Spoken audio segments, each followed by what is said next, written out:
Someone's sexuality is not typically taken into consideration when thinking of or talking about a person who has a disability.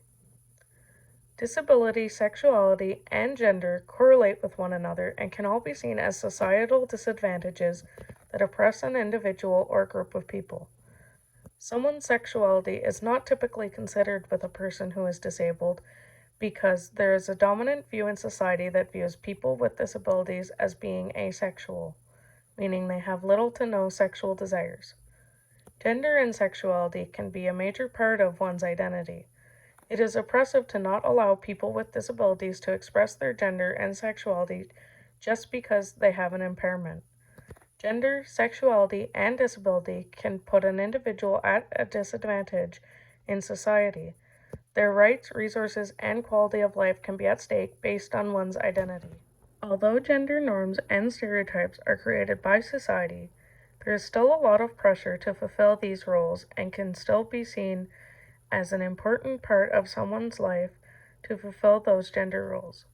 Men with disabilities do not always fit into the stereotypical role of a man, which includes being strong and dominant and being the breadwinner in a family. This means that men with physical disabilities might feel emasculated or might be viewed as being feminine if they are not able to fulfill that role. Men also tend to not get as much mental health help because it breaks out of the societal norm of being strong. For women, the stereotypical housewife includes one being a mother and caring for her children. Transgender women are also not always able to fulfill this role because they do not have a biological woman's reproductive organs, which can be seen as disabling since they are unable to carry and give birth to a biological child.